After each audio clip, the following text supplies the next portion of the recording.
नैना रोज झेड़े कर बेकदरा नेठ मैं को छोड़ाया शहर ते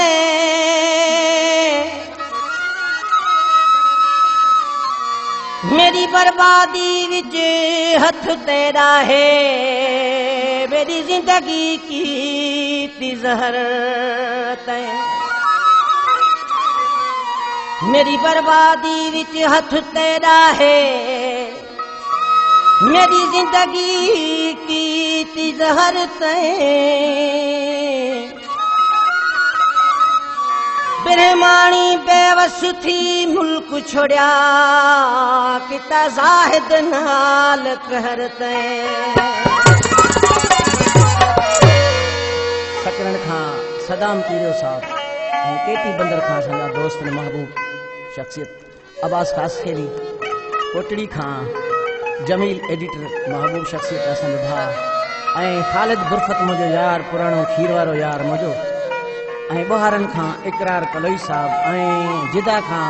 महबूब दोस्त इम्तियाज हतार साईं साईं फकीर तो फरमाए ये दोस्त असांजो तारिक ब्रह्माणी साहब जिदा में वेठो है आशिक महबूब एडा सूर न जो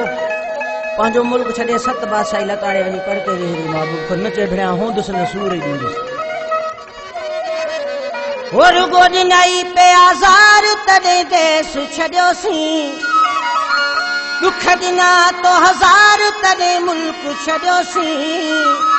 तू जो छड़ियो सी शहर ऐं तुझी पचर छल हुजी तू आबाद हाणे पुछाऊं न कर छल हुजी तू आबाद हाणे पुछाऊं न कर रुगो दी नहीं पे आजार तने देश छड़ियो सी दुख दिना तो हजार तने देश छड़ियो सी तुझो छड़ियो सी शहर ऐं तुझी पचर छल हुजी तू आबाद हाणे पुछाऊं न कर भली न कर मूंखे याद हाणे पुछाऊं न कर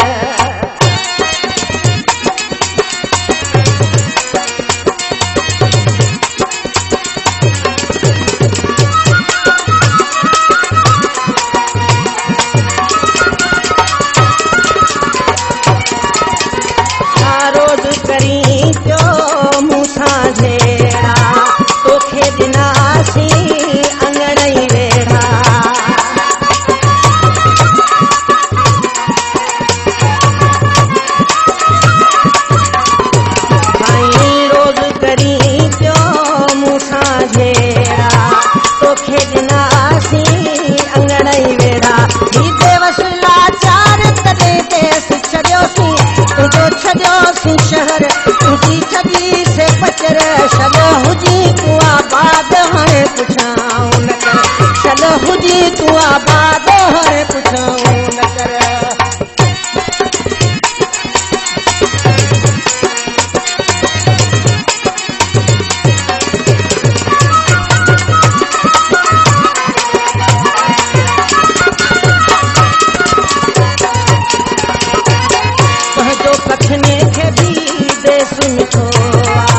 हर को चाही दो रहन प्रिय सा कछोआ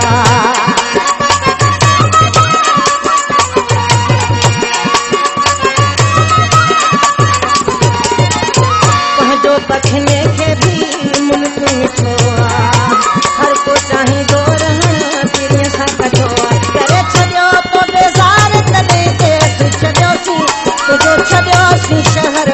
ऐं तुझी पचर छल हुजी तू आबाद हाणे पुछाऊं न कर छल हुजी तू आबाद हाणे पुछाऊं न कर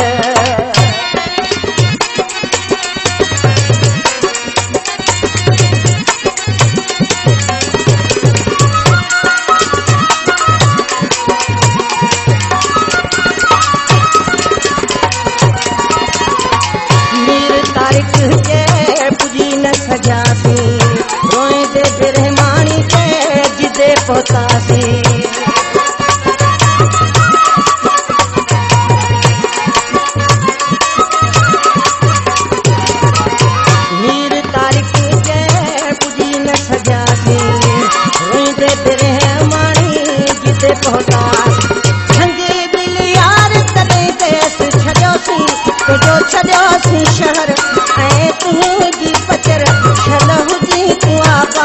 हाणे पुछाऊं न चल हुजी तूं आबाद हाणे पुछां है रुगो दिनई पे आज़ार तॾहिं देस छॾियोसीं जॻह ॾिना तो हज़ार तॾहिं देस छॾियोसीं तुंहिंजो छॾियोसीं शहर ऐं तुंहिंजी पचर शल